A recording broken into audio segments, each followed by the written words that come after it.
السلام عليكم ورحمة الله وبركاته. الحمد لله رب العالمين، والصلاة والسلام على نبينا محمد وعلى آله وصحبه أجمعين.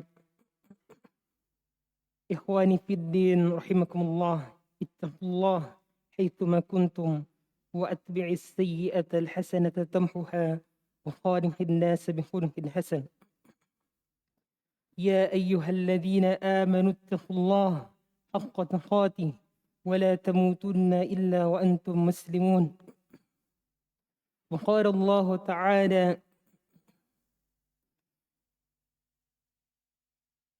ولقد خلقنا الإنسان في أحسن تقويم. وقال الله تعالى كذلك في سورة الآخر: والنفس وما سواها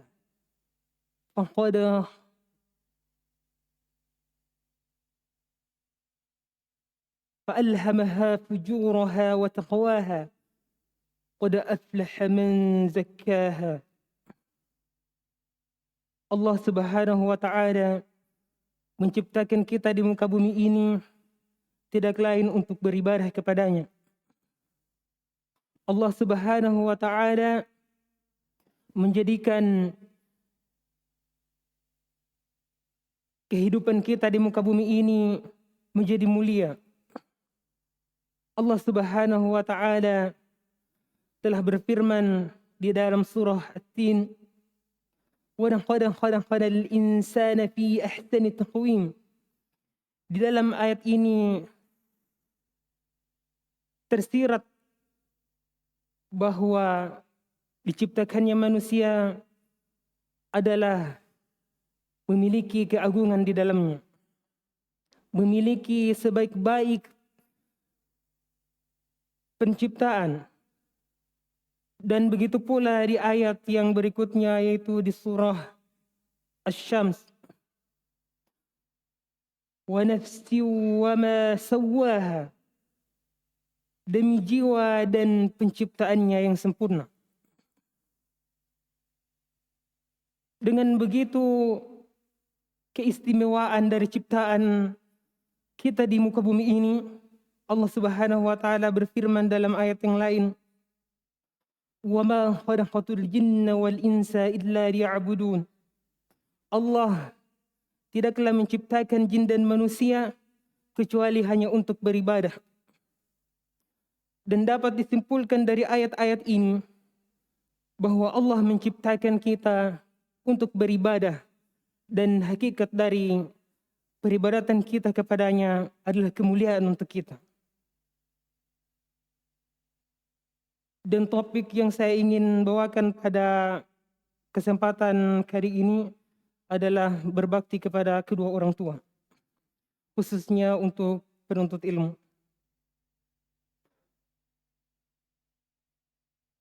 Di antara kita semua sudah dipastikan bahwa kita semuanya memiliki ayah dan ibu. Ayah dan ibu yang selalu merawat kita, baik dari masa lemah kita hingga otot-otot yang kuat pada badan kita sekarang, yang dapat kita rasakan adalah hasil dari penjagaan dan perhatian dari kedua orang tua kita. Dan hendaknya nikmat ini kita selalu hadirkan dimanapun kita berada. Dan ini adalah kenikmatan dari Allah, datangnya hanya dari Allah. Kita dianugerahkan kedua orang tua, terutama bagi kedua orang tuanya yang masih menemaninya hingga saat ini, yang masih hidup hingga saat ini.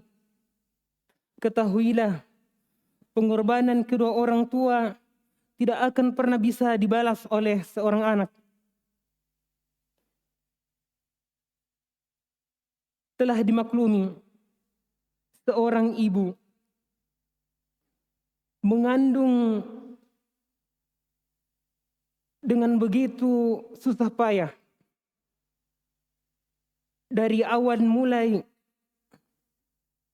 janin ada di dalam kandungannya, beliau sedikit demi sedikit merasakan kepayahan.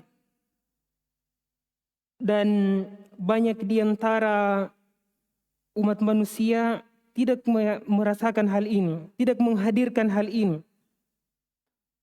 Bahwa badannya yang tegak, yang kokoh, itu bersumber dari darah dari seorang ibu.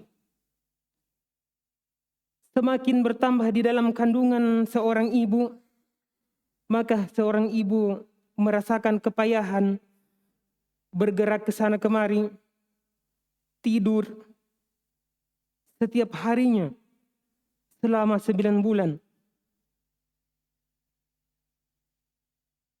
Dan yang paling mencengangkan adalah muncul seseorang yang durhaka kepada orang tuanya. Bagaimana bisa hal ini terjadi? Sementara badannya, bahkan lisannya tersebut, itu berasal atau dari darah ibunya sendiri. Dia berani melontarkan kata-kata yang menyakiti hati ibunya, yang selama ini membesarkannya. Namun ketika ia sudah mulai piawai dalam menyusun kata-kata, sudah terhormat, dia tidak lagi memikirkan pengorbanan dari seorang ibu. Banyak di antara kita yang melupakan jasa-jasa ibu kita, jasa-jasa dari ayah kita. Ketika ibu kita melahirkan kita, yang dipertaruhkan adalah nyawa. Dan ada yang mengatakan, ketika ibu melahirkan seorang anak, hidupnya itu antara di tempat dia bersalin dan di tempat kuburnya. Saking dahsyatnya hal tersebut digambarkan seperti itu. Namun sangat disayangkan ada orang yang muncul dengan keangkuhannya tanpa menengok ke belakang, di mana dirinya itu dia berasal. Dia dari darah ibunya. Dia mulai memberontak kepada ibunya sampai menjatuhkan air matanya. Dan ini sangat disayangkan terjadi pula kepada penuntut ilmu.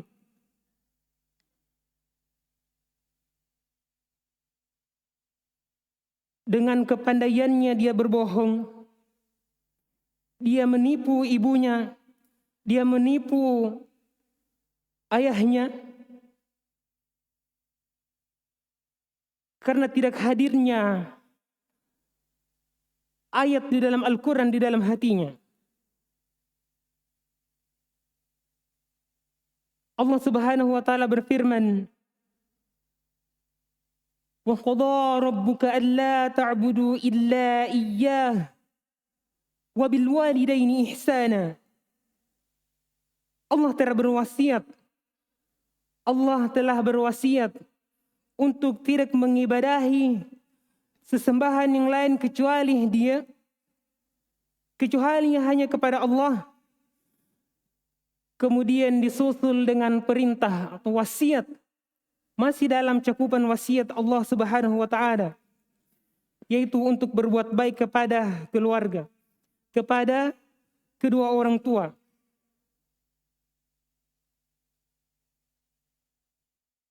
Allah Subhanahu wa taala sengaja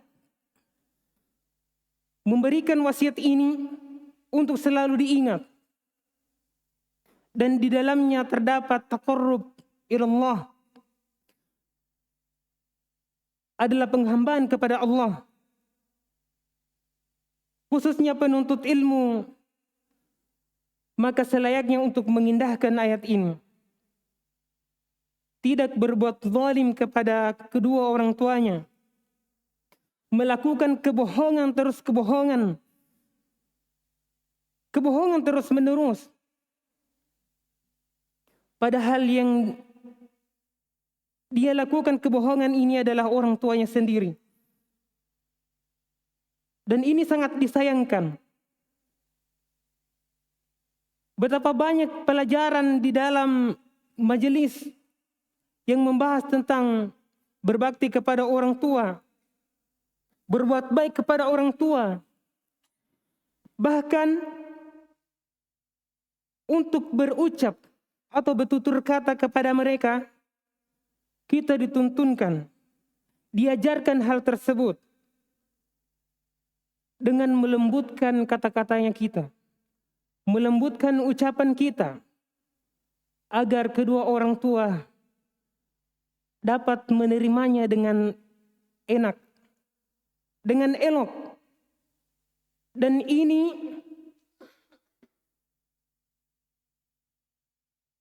masih saja terdapat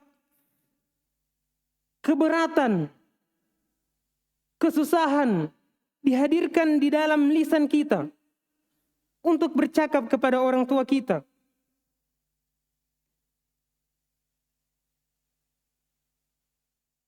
Dari ceramah ini saya wasiatkan kepada para penuntut ilmu untuk berbuat baik kepada kedua orang tuanya. Paling tidak dia itu melembutkan kata-katanya, dan ini tidak susah. Memperindah kata-katanya ketika dia berbicara kepada orang tuanya. Melembutkan kata-katanya.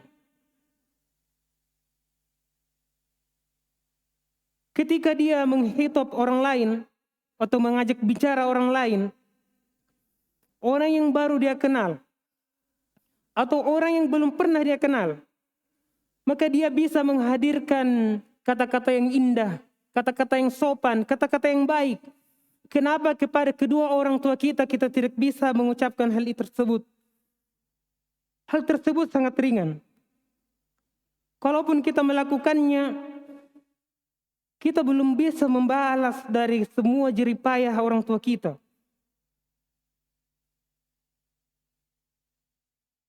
Salah satu wasiat yang berikutnya untuk para penuntut ilmu, yaitu menuntut ilmu dengan baik. Karena dengan ilmu inilah kita dapat meraih berbagai macam kebaikan di muka bumi ini. Salah satu keutamaan dari menuntut ilmu adalah memberikan manfaat kepada orang lain.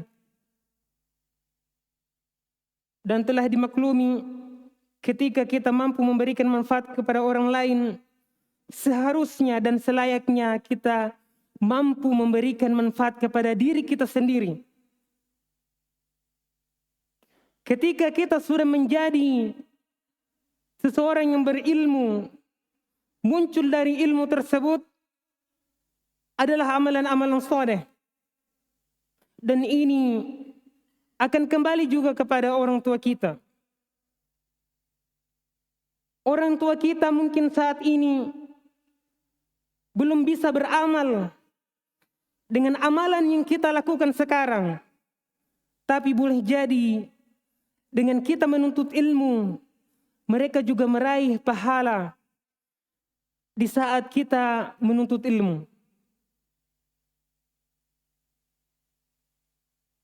Saya wasiatkan kepada seluruh penuntut ilmu untuk menuntut ilmu dengan sebaik-baiknya. Karena dengan menuntut ilmu ini terkumpul berbagai macam kebaikan yang bisa diraih.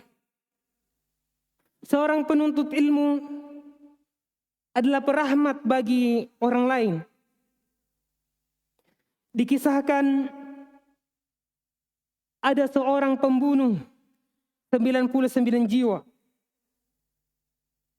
Kemudian dia genapkan 100, dengan membunuh seorang ahli ibadah. Dan apa wasiat dari seorang penuntut ilmu? Atau apa kelebihan dari seorang penuntut ilmu?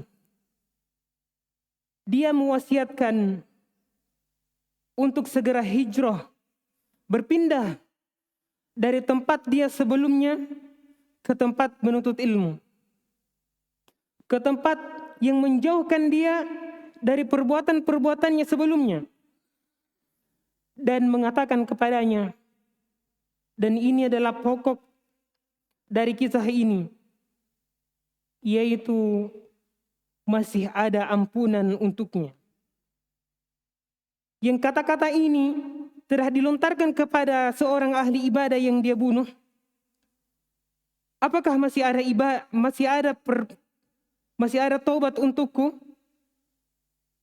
Katanya tidak ada. Karena dosa-dosanya sangat banyak. Maka digenapkan 100 dengan membunuhnya. Karena kekecewaan yang ada di dalam hatinya dan tidak mendapatkan rahmat. Berbeda dengan penuntut ilmu. Dia memiliki ilmu untuk menjadi cahaya yang menunjuki dirinya ke jalan yang benar. Begitu pula kepada yang sekitarnya. Dia mampu memberikan manfaat kepada orang lain. Kemudian, dari bentuk-bentuk manfaat, dari mempelajari ilmu, kita dapat membangun persahabatan, membangun persatuan yang kuat.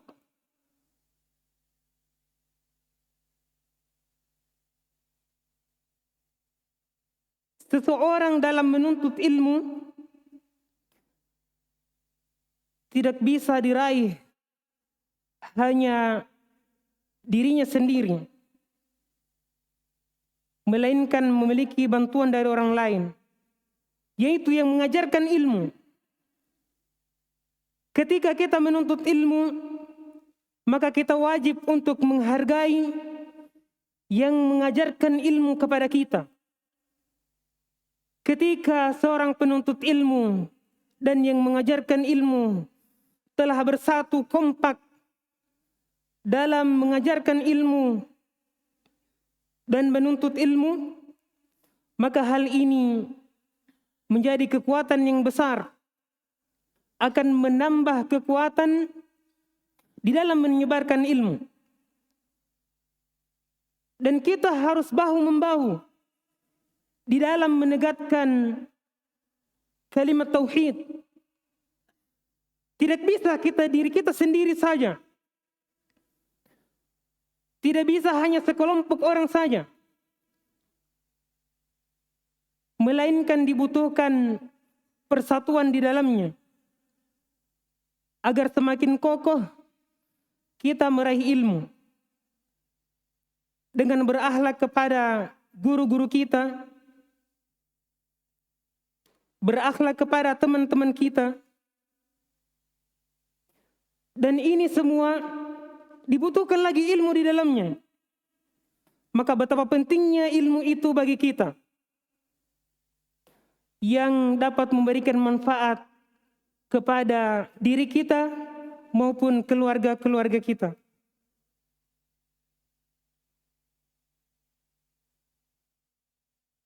Ketika kita sudah memahami jalan yang terbaik untuk bisa membalas budi dari seorang ibu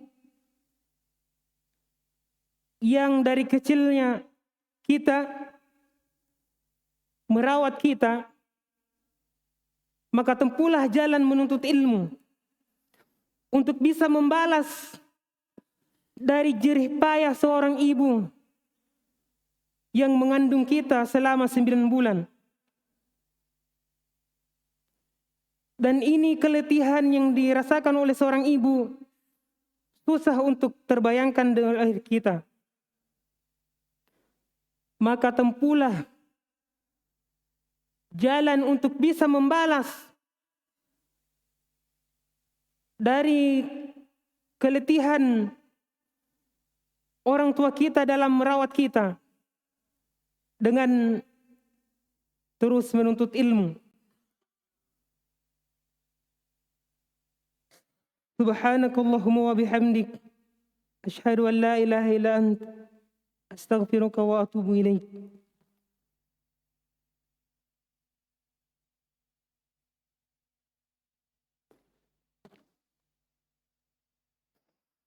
Alhamdulillahi rabbil alamin.